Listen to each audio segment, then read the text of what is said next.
Bom dia a todos, bom dia a todas, bom dia para você que nos assiste pela Pop TV em Sobradinho e Porto Alegre.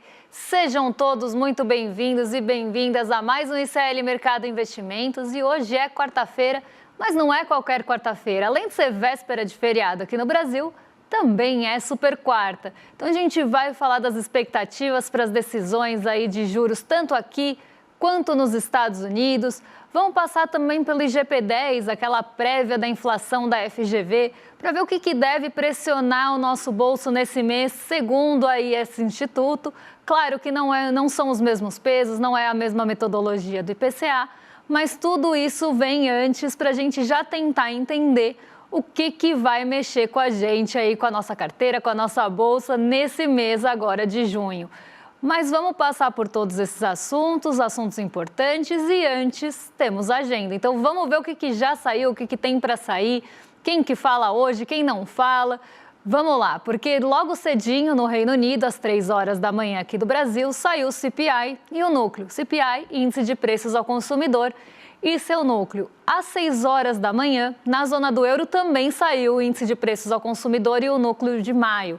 Então aqui um dia bem focado também em inflação. Além das decisões de política monetária, hoje o dia tem bastante foco também, fica aí bastante no radar, os índices de inflação ao consumidor, principalmente lá na Europa.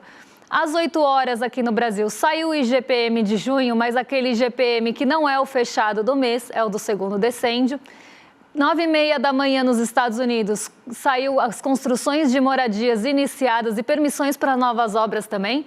Então aqui um dado mais do mercado imobiliário, mais da construção dos Estados Unidos, mas não para por aí, porque tem mais gente aí na agenda, mais indicador e mais gente falando. Vamos lá, Departamento do Trabalho dos Estados Unidos já divulgou às 9h30 também os pedidos de auxílio-desemprego por lá. Então, esse dado é um dado semanal, dado que traz uma perspectiva de como é que está o mercado de trabalho nos Estados Unidos e isso deve ganhar cada vez mais relevância. Hoje a gente tem decisão de juros por lá nos Estados Unidos, tem decisão de juros aqui e a gente sabe que o mercado de trabalho tem aparecido nos comunicados, tem aparecido nas atas. Então, o mercado de trabalho está em foco e esse acompanhamento semanal está também dando esse suporte para as decisões de juros. 11h30 da manhã, estoques de petróleo na semana até dia 13 de junho, fluxo cambial semanal, outro velho conhecido nosso aqui que toda semana aparece na agenda, e 15 horas tem decisão de política monetária nos Estados Unidos. Vai surpreender? Provavelmente não, mas todo mundo quer saber o que vem depois, porque vai falar Jerome Powell, ele dá sempre uma coletiva depois da decisão de política monetária, e é isso que as pessoas querem ouvir. Eles querem ver a coletiva de imprensa e o pronunciamento do presidente do Banco Central. Então, para ver se tem alguma sinalização, se vem alguma perspectiva de inflação, se vem alguma perspectiva de corte. Então, é isso que o mercado está esperando. Às 6 horas, 6h30 na verdade, ou depois das 6h30, tem o fim da nossa reunião de política monetária do Copom, e aí a gente vai conhecer a nossa taxa Selic, se muda ou não muda. Mas esse é assunto para daqui a pouquinho, porque agora eu vou chamar o Diego Diogo, que está lá na redação. Vou dar bom dia para ele e perguntar como é que foi o fechamento de ontem. Diego, bom dia, Diogo. Bom dia, Débora. Bom dia a toda a nossa audiência. Hoje não tem Diego Carvalho apresentando o programa com vocês, tem Diogo, né? Brincadeiras à parte, um abraço para a querida Vivian. Débora, hoje é quarta-feira, pré-feriado, super quarta, mas também um dia muito importante porque é aniversário do nosso colega, Fábio Panuzzi. Então, feliz aniversário para o Panuzzi. Um abraço para você, meu querido. Espero que você aproveite bastante o dia de hoje. Enfim, vou dar bom dia aqui para nossa audiência também. Bom dia para o Bad Dog, bom dia para Ana Maria, bom dia para Maria Helena e para Liz Longo. Bom dia para o meu telespectador fiel corintiano Ricardo, que destacou muito bem o péssimo horário do Jogo das Brabas. Bom dia para Neraci Miranda, enfim, bom dia para todo mundo. É um prazer estar aqui com vocês mais uma vez. Quartamos, mas só que na verdade nesse clima de sextamos, na verdade, né? Contem pra gente o que vocês estão planejando fazer aí nesse feriado. Enfim, bora pro fechamento. Depois de uma forte valorização, o Ibovespa fechou a terça-feira com uma baixa de 0,30% aos 138.840 pontos. Na seara corporativa, os nossos pesos pesados tiveram desempenhos opostos, né? Enquanto as ações ordinárias da Vale lideraram nas perdas com um recuo de 4,5%, as ações preferenciais da Petrobras valorizaram 2,27%. Na mesma toada de valorização da Petrobras, as ações preferenciais do Bradesco e do Itaú valorizaram e se destacaram frente às ações dos outros bancos. Falando em câmbio agora, o dólar avançou 0,23%, cotado a R$ 5,50. De acordo com o nosso portal, o que levou a bolsa para o campo negativo no dia de ontem foi a pressão exercida pelo aumento das tensões entre Irã e Israel e também a expectativa em torno da decisão de juros do Fed, Federal Reserve, Banco Central dos Estados Unidos, isso no dia de hoje. O agravamento do conflito no Oriente Médio fez o preço do petróleo subir em mais de 4% e reforçou temores inflacionários. E, inclusive, diga-se de passagem, temor esse em péssimo momento, justamente às vésperas de decisão de política monetária por parte do Banco Central dos Estados Unidos. Bom, com todas essas informações no radar, as bolsas de Nova York acompanharam o Ibovespa na queda. Ou será que o Ibovespa acompanhou as bolsas de Nova York? Fica aí minha dúvida para a Débora. Dow Jones caiu 0,70%, o S&P 500 recuou 0,84% e o Nasdaq desvalorizou 0,91%. Débora?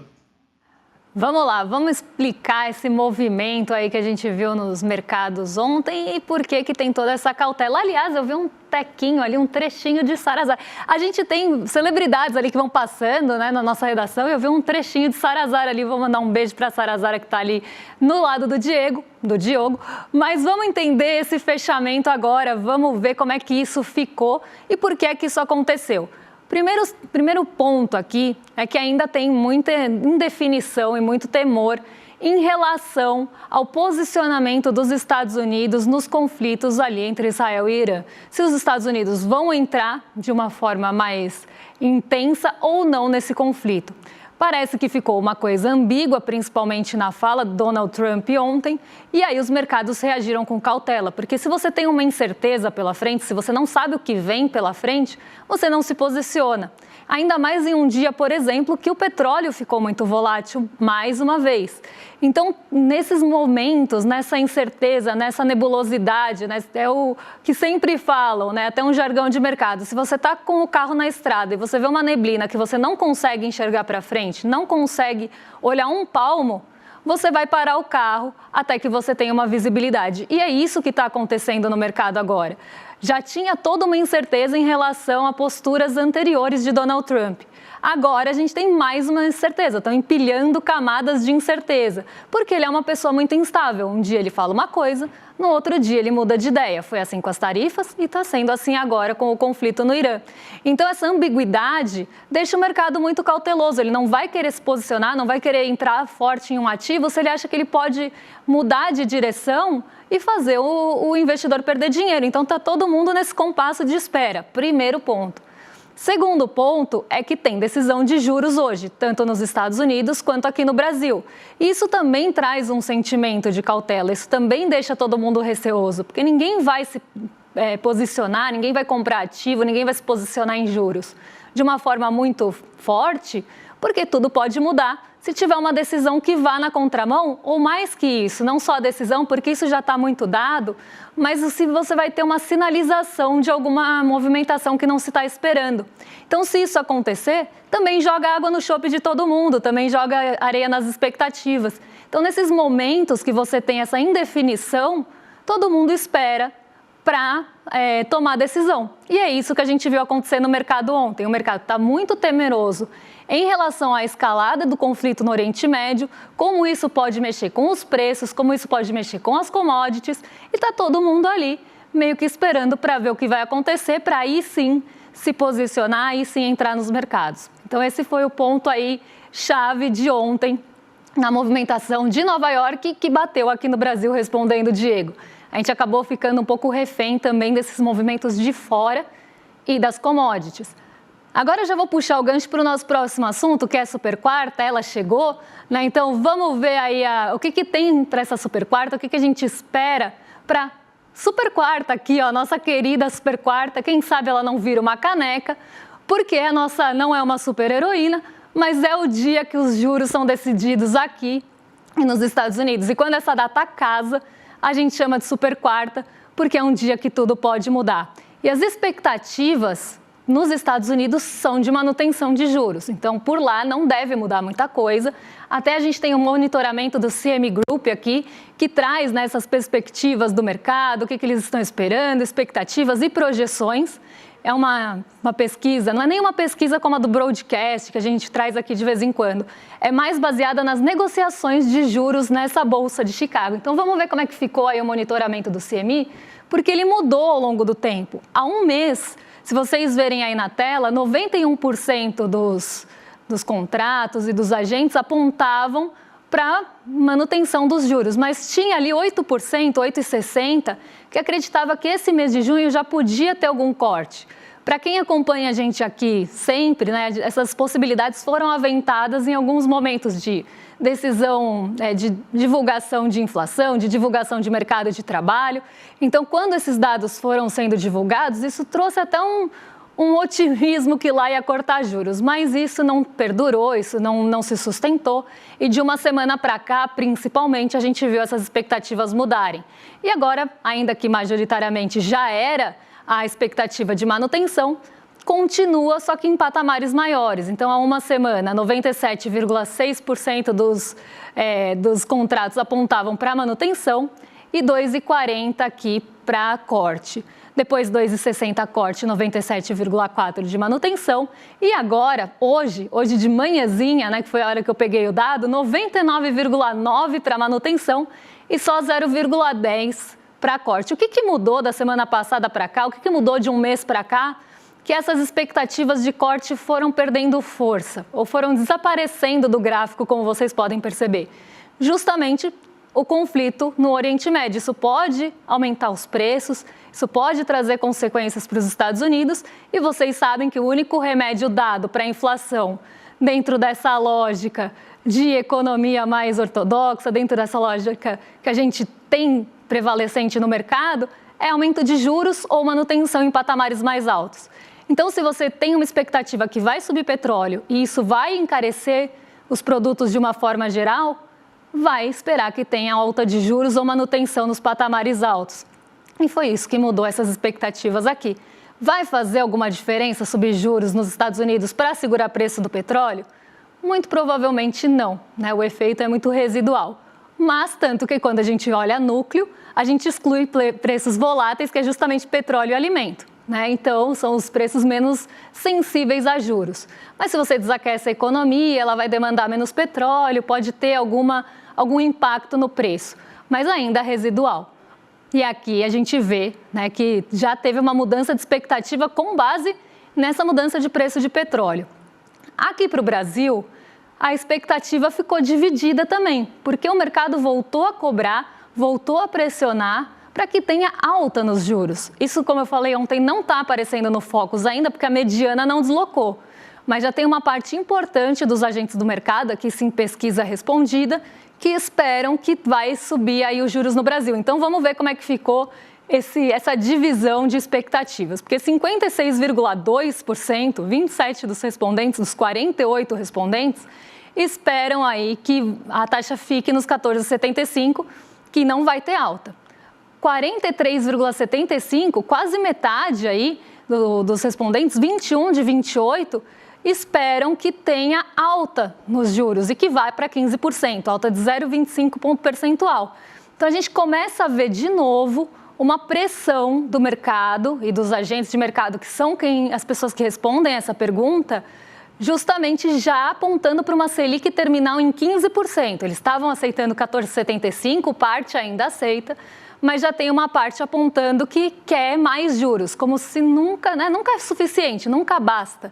Né? Sempre precisa de mais juros porque o risco está mais alto e agora tem toda essa pressão envolvendo IOF, a tributação, o fiscal. Então está todo mundo de olho nisso, está todo mundo colocando pressão nisso e usando como instrumento para tentar levantar a taxa de juros e fazer com que ela suba novamente. Então, se você aumenta o tal do risco fiscal que não existe, você aumenta o risco do país e você quer mais juros para colocar o dinheiro lá.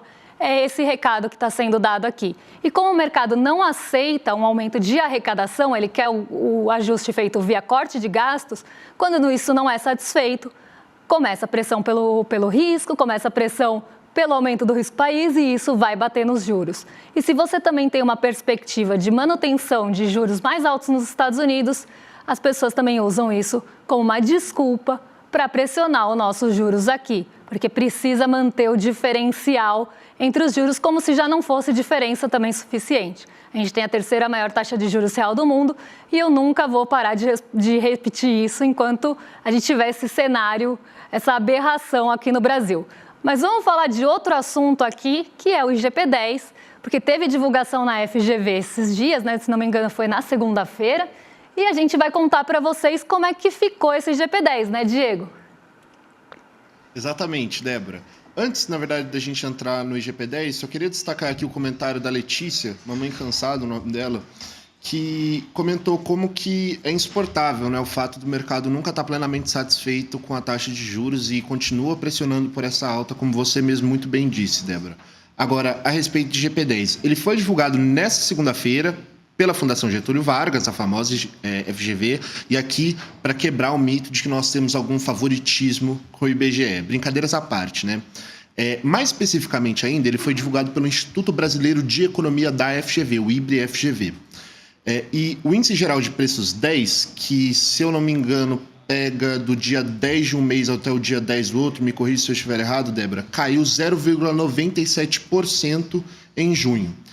Essa queda foi puxada principalmente pelo recuo nos preços das matérias-primas brutas.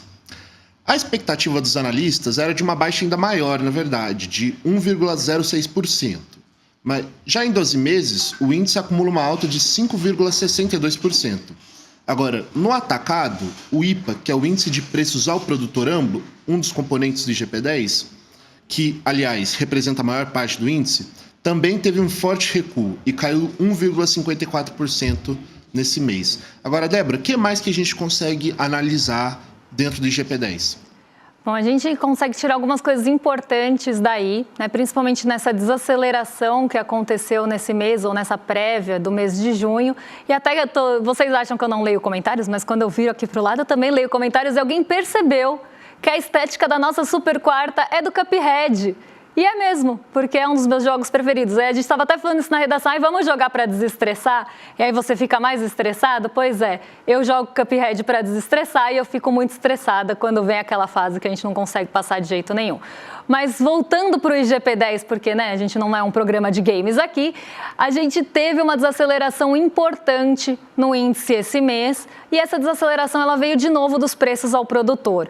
Aqui 2 pontos para destacar. Os preços aos produtores eles já vêm caindo há algum tempo e isso mostra que vai ter uma desaceleração importante que pode chegar também de forma residual, não é 100%, né? Caiu, sei lá, o milho ali, vai cair algum preço aqui para a gente na ponta do consumidor. Isso leva um tempo para ser passado e nem todo preço vai ter essa transferência, porque vamos combinar, milho em grãos, né, ele tem uma pauta muito mais exportadora, que até foi um assunto de ontem, do que realmente ali no nosso prato, né? Então, quanto dessa queda dos preços ao produtor chega na gente, né? Então, às vezes é muito residual. E um ponto bem importante que a gente precisa falar aqui é que os preços ao produtor eles têm uma sensibilidade a câmbio. E a gente vem acompanhando uma desvalorização do dólar e uma valorização do real bem importante nesses últimos tempos. O real foi a moeda latino-americana que mais se valorizou nesse ano. Então, isso também ajuda a derrubar o preço ao produtor. Quando a gente vai para os preços ao consumidor, que é o que mais importa para a gente, vamos colocar aqui na tela de novo a valorização e a movimentação mensal aí dos índices, a gente tem uma desaceleração também no índice de preços ao consumidor, porque sai de maio de 0,42 para 0,28, e o INCC, esse subiu, né? Esse teve uma aceleração. Como cada um tem um peso e eles compõem lá no final, a gente sai de uma desaceleração ou de uma deflação de 0,01 no mês de maio para 0,97 em junho. Quando a gente olha o acumulado em 12 meses, que dá uma perspectiva um pouco melhor, até para a gente olhar no longo prazo, como é que esses preços estão se comportando e quanto está esse acumulado, a desaceleração também aparece, mas a gente vê também distorções entre IPA, IPC e INCC. Então, já vamos passar para o próximo gráfico para ficar mais visual para o pessoal em casa, porque o IGP-10 como um todo sai de 7,54 para 5,62 e isso é devido ao peso do IPA, que saiu de 8,38 para 5,77. O IPC não teve uma queda tão brusca, né, sai de 4,54 para 4,26 e o INCC 10 aí sai de 7,40 para 7,19. Tem desaceleração porque apesar de ter tido alta nesse mês, a alta foi menor do que a gente tinha tido no ano passado. Então, a gente teve uma desaceleração de forma geral nesse acumulado e isso traz boas notícias, porque mostra que alguns preços já estão se comportando de forma aí mais desacelerada. Mas vamos falar do que interessa para a gente, que é o IPC-10, né, que é o Índice de Preços ao Consumidor, para ver o que mexeu com o nosso bolso, segundo a FGV, e o que deu trégua e o que não deu, né, para o nosso bolso aí nesse mês de junho, ou nesse comecinho do mês de junho. Então, a tarifa de eletricidade aparece como a maior alta, uma das maiores altas, na verdade, 3,17 subiu a tarifa de eletricidade. Zero novidades para quem assiste Mercado Investimentos, porque teve mudança tarifária, a gente contou isso para vocês e apareceu realmente, deve continuar aparecendo nos índices fechados do mês. Taxa de água e esgoto residencial também tiveram alta aí, isso porque alguns estados reajustaram tarifas de esgoto e água. O café em pó que não dá trégua, não dá aí nenhum espaço para o nosso cafezinho da manhã, tá tirando a nossa energia, é o que eu sempre falo, né? Tá caro ter energia, porque a eletricidade tá cara, o café tá caro. E aí a gente vê nesse avanço, até a tarifa de eletricidade, ela está aumentando de preço, mas no acumulado, ela não está com um acumulado tão ali preocupante que deixou tão mais caro nos últimos 12 meses. Mas o café tá. O café está acumulando alta há meses. E aí, altas consecutivas, altas seguidas de outras altas, já levam o café a quase 90% de alta nos últimos 12 meses, o que é uma variação bastante grande aí para o café. Plano de saúde 0,52 e aluguel residencial 0,60. Nas baixas, a gente tem o tomate, que saiu de moda, então ele caiu 8,25, isso porque acabou aquela sazonalidade do café, aqueles problemas que a gente teve no começo do ano. Seguro facultativo para veículo também caiu. Os ovos para o Bad Dog, que sempre gosta de saber do preço do ovo, os ovos caíram 8,87. Eu falo que o Bad Dog aqui da nossa audiência é o famoso rei do ovo. O rei do ovo da granja lá, do salário mínimo, do Bolsa Família. Esse aí não é ninguém perto de Bad Dog. Então, o Bad Dog é o nosso rei do ovo por mérito aqui. O arroz caiu 1,97 e a passagem aérea 19,57. E aí a gente tem um ponto, né, para falar para vocês, porque no IPC-10 ou no IPC da FGV, as passagens aéreas têm mais peso do que no IPCA. Então é dado um peso maior. Quando ela cai muito, isso afeta os preços ao consumidor. Por isso que a gente não pode levar ali, né, de forma muito ferro e fogo, assim, o quanto cai o IPC-10 ou o IPC-DI para prever o IPCA, porque a métrica é diferente. Mas aqui a gente já espera tomate, ovos com quedas no preço aí em junho, e isso pode refletir também lá na inflação de alimentos e na inflação ao consumidor do IPCA final. Agora eu vou dar um recado para vocês, porque tem novidade hoje na programação, tem novidade na área. Hoje estreia os Web Comunistas, logo depois do rolê. Vocês pediram e a gente atendeu. Então, Laura Sabino e Ian Neves vão estar com vocês depois do rolê ICL. A estreia está aqui às 10 horas, porque no YouTube já está disponível. Mas vocês vão assistir depois do rolê na sequência, vocês já ficam com a gente e já assistem esse novo episódio do Web Comunistas.